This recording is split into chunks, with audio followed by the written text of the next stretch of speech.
안녕하세요. 뉴스 속 날씨 이산아입니다. 새학기가 시작된 지 벌써 2달 정도가 지났습니다. 이제 아이들은 친한 친구도 생기고 한창 학교에 적응을 마치고 본격적인 학교 생활이 시작될 때인데요. 최근 주의력 결핍 과잉 행동장애 때문에 학교 또는 단체 생활에 적응하기 어려운 경우가 많다고 합니다. 오늘 뉴스 속 날씨에서 주의력 결핍 과잉 행동장애에 대해서 자세히 알아보겠습니다. 서울백병원 허양임 교수 나와 계십니다. 교수님 안녕하세요. 네, 안녕하세요. 네, 주의력 결핍 과잉 행동장애, 즉 ADHD라고 하는데요. 자, 많이들 들어보긴 했지만 정확히 무엇인지는 잘 모르는 것 같습니다. 좀 설명해 주시죠. 네, ADHD는 이제 학년 전기 또는 학령기 아동에서 가장 흔하게 발생되는 질환 중 하나입니다. 이름 그대로 주의력 결핍과 과잉 행동 및 충동성의 여러 증상을 보이는 질환이겠는데요. 미국의 연구에서는 일반 아동의 2에서 6%의 아동들이 이 질환을 앓고 있는 것으로 보고되고 있고요. 우리나라에서도 약 2에서 6%의 유병률을 보고되고 있습니다. 남아에서 여아에 비해서 보통 3배에서 6배 정도 더 흔하게 발병이 되겠습니다. 보통 유아기부터 행동상의 특징이 있을 수가 있겠지만 보통 유치원 또는 초등학교에 입학하면서 그 문제 행동들이 뚜렷해지는 경우가 많습니다. 이러한 증상들을 치료하지 않고 방치할 경우에는 아동기 내내 여러 가지 방면에서 어려움이 지속이 되고 또 청년기 이후 성인기까지 지속되는 경우도 30%에서 또 많게는 70% 가까이 이르는 것으로 밝혀져 있어서 많은 관심과 치료가 필요할 것 같습니다. 네, 3살 버릇 여든까지 간다가 이 경우에도 좀 얘기가 되겠네요. 그런데 ADHD 같은 경우에는 원인도 무척 다양하다고 하던데 어떤 것들이 있습니까? 네, 사실 이 질환의 정확한 원인은 현재까지 정확하게 밝혀져 있지는 않습니다. 뇌영상 촬영에서 정상인에 비해서 활동과 주의 집중을 조절하는 부위의 뇌 활성이 떨어지는 소견이 관찰이 되고 있고 이 부위의 구조적인 차이도 발견되고 있기도 합니다. 또 이 질환으로 진단받은 아이의 부모들이 보통 많이들 자책과 비난에 노출되기 쉬운데요. 사실 원인은 육아 방법에 의하기보다는 유전적인 경향과 더 연관된 것으로 보이고 있습니다. 이 ADHD는 가족력이 있기 때문이고요. 또 몇몇 유전자가 이 질환의 발생과 관련이 있을 것으로 보고도 되고 있습니다. 하지만 또 특정한 환경적 요인이 이 질환의 발병과 악화에 연관될 수도 있다라고도 생각이 되는데요.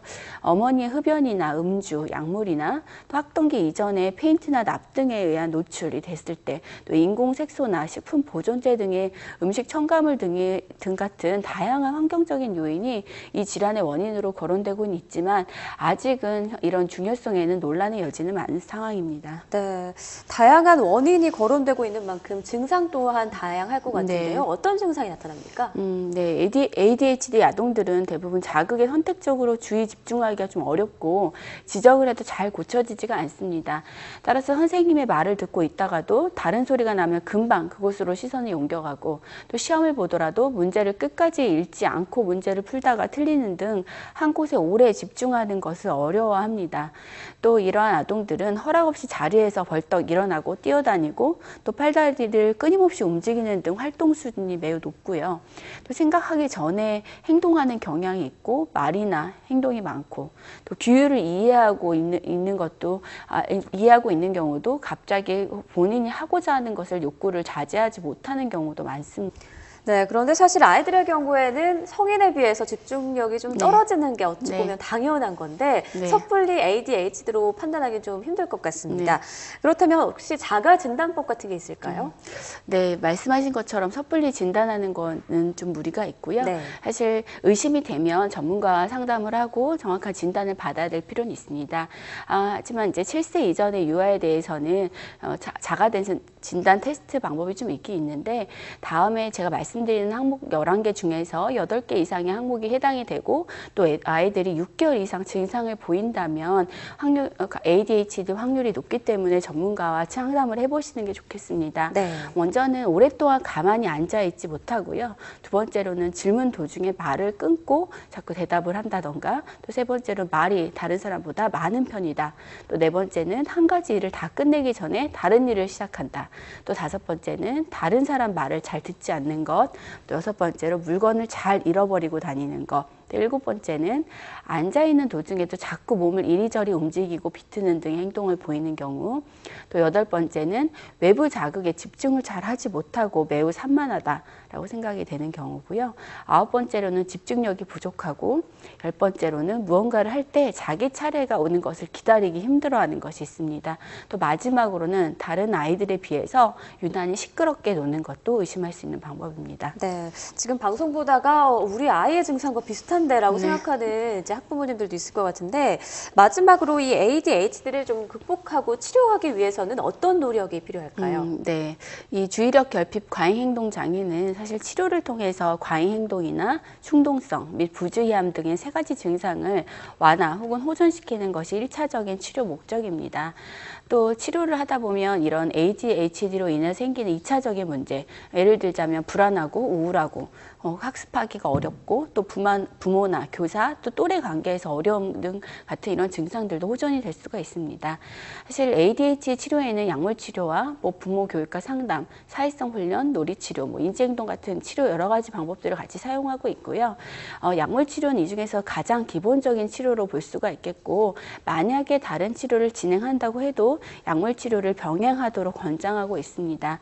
약물 치료 시에는 80% 정도가 말씀드렸던 ADHD의 여러 증상을 분명히 호전시킨다고 보고가 되고 있습니다.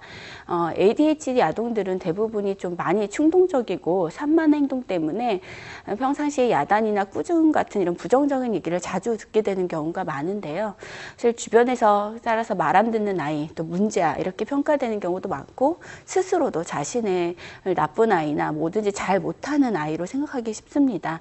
이런 일이 반복이 되다 보면 아이들은 더욱 자존감이, 자신감이 더 떨어지는데요. 주의 집중 결함이나 충동性때문에 또 또래 관계, 친구들하고 관계도 되게 어렵고, 또 따돌림을 당하는 경우도 많다고 보고가 되고 있습니다. 또 학습력도 떨어지고 이런 여러 문제 등이 있기 때문에 사실 부모를 포함해서 가족이나 학교 선생님 등의 교육을 통해서 이런 여러 치료적인 환경을 조성하는 것도 사실 필요할 것 같습니다. 즉 다시 얘기해서 병에 대한 정확한 정보를 얻고 아이를 도와줄 수 있도록 하는 부모 교육과, 또 아동의 충동성을 감소시키고 자기 조절 능력을 향상시키는 인지행동 치료, 또 기초적인 학습 능력 향상을 위한 학습 치료, 또 놀이 치료, 사회성 그룹 치료 등 여러 방면의 다양한 치료가 병행되는 것이 좋을 것 같습니다. 네, ADHD 분명 치료가 가능한 네. 질환이라는 점을 좀 인식하시고 네. 좀 이런 증상들이 있다면 병원을 네. 찾아보는 게 좋을 것 네. 같네요. 오늘 말씀 고맙습니다. 네, 감사합니다. 아이들의 생활기록부에서 쉽게 볼 수 있었던 주의가 산만함이라는 내용. 이런 평가를 단순히 웃고 넘길 문제가 아니었습니다.